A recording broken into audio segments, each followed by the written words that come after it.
मेरे सभी साथियों,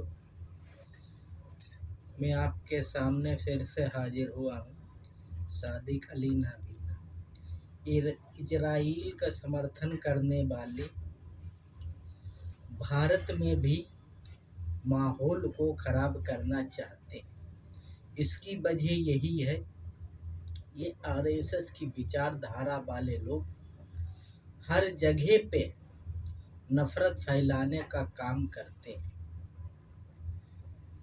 इसलिए कि लोगों को मुद्दे से भटकाया जाए और अपना उल्लू सीधा किया जाए। इसलिए इनके लिए भारत कोई मतलब नहीं है।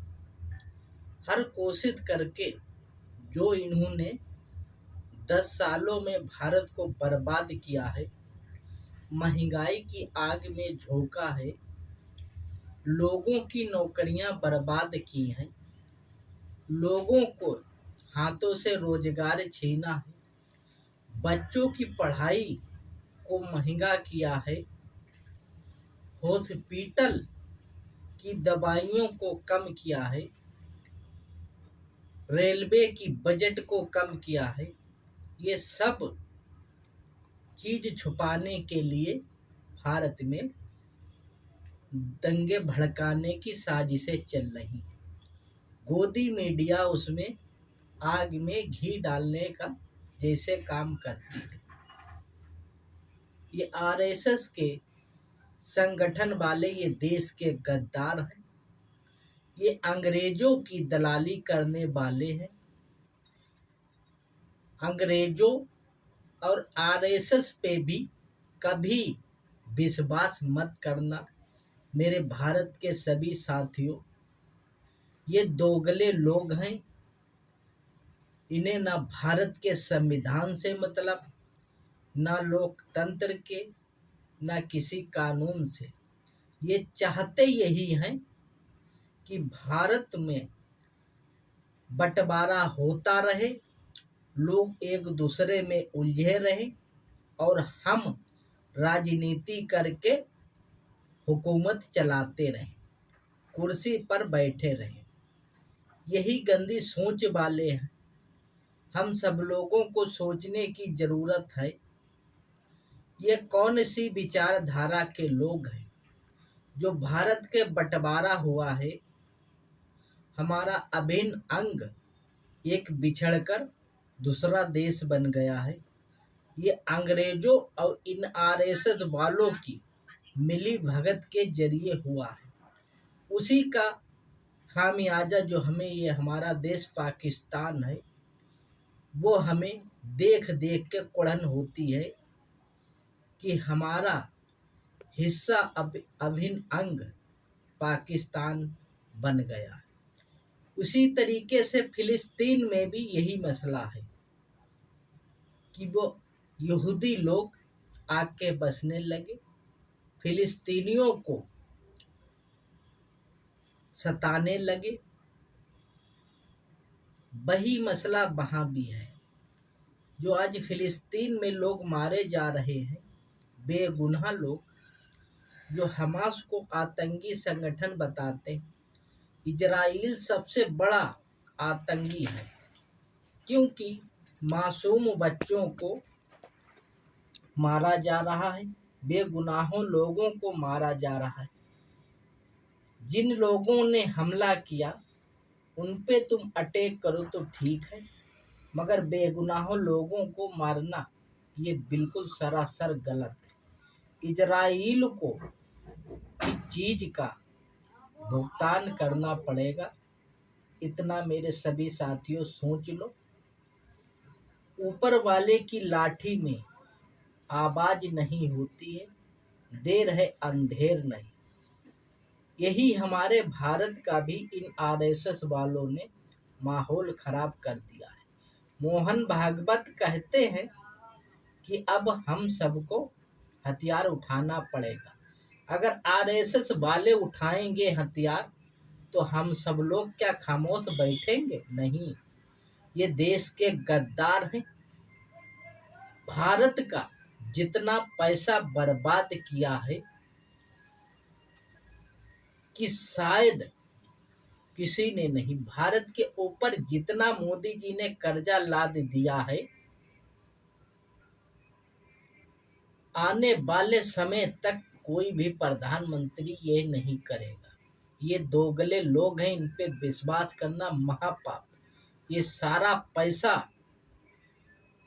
भाजपा की प्रचार में, भाजपा आरएसएस के कार्यालय बनाने में खर्च किए हैं और अपनी छवि को चमकाने में ये बर्बाद किए हैं। गौतम अडानी को माला माल करने में ये भारत के ऊपर कर्जा हुआ है।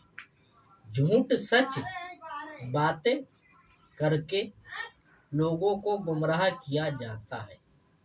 इसी बात से हम सभी लोगों से अपील करते हैं, मेरे भारत के सभी साथियों, इन आरएसएस की विचारधारा से बालों से हमें होशियार रहने की जरूरत है। ये अपने हेडक्वार्टरों में नफरत ही फैलाने की शिक्षा देते हैं। अभी अलीगढ़ में एक मुस्लिम होटल के सामने इन गुंडों ने, आरएसएस की विचारधारा वाले लोगों ने हुड़दंग मचाया। दूसरे दिन यात्रा निकाल के आतंकी साजिशें रची गई कि वो मस्जिद से हमला हुआ है। मस्जिद से कोई हमला नहीं होता है, ये आरएसएस वाले ही आपस में हमला करते हैं, बदनाम दूसरे धर्म को कर देते हैं। इससे हम सबको सीखना है और जानना है। इनके ऊपर विश्वास करना तो महापाप है। कांग्रेस भी दोगली है। जिस राज्यों में कांग्रेस की सरकार है, जब पीआईएफ जो बैन हो सकता है, तो ये आरएसएस, बजरंग दल, हिंदू परिषद के लोग क्यों नहीं? मणिपुर में जब महिलाओं के साथ जघन्य अपराध किया जा रहा था, तो ये कोई बजरंगी नहीं दिखाई दे रहे थे। जब दिल्ली दंगे में लोग मारे जा रहे थे, तो ये कोई बजरंगी नहीं दिखा रहे थे। अभी जंतर मंतर पर हमारी महिलाएं, बेटियां बैठी थी, तो ये बजरंगी लोग कोई नहीं दिखाई दे रहे थे। जब किसान हमारे सीमा पे बैठे थे, तब ये आरएसएस के, बजरंग दल वाले, हिंदू परिषद वाले कोई भी नहीं दिखाई दे रहे थे। ये देश के गद्दार हैं। मैं बार बार कहता हूँ और कहता रहूँगा कि ये आरएसएस, बजरंग दल, हिंदू परिषद, ये भारत को जलाने में लगे हैं। हम सबको सोचने की ज़रूरत है। इनकी शाखाओं में जाना बंद कर दो और इन्हें सत्ता से हर हालत में हटाना है।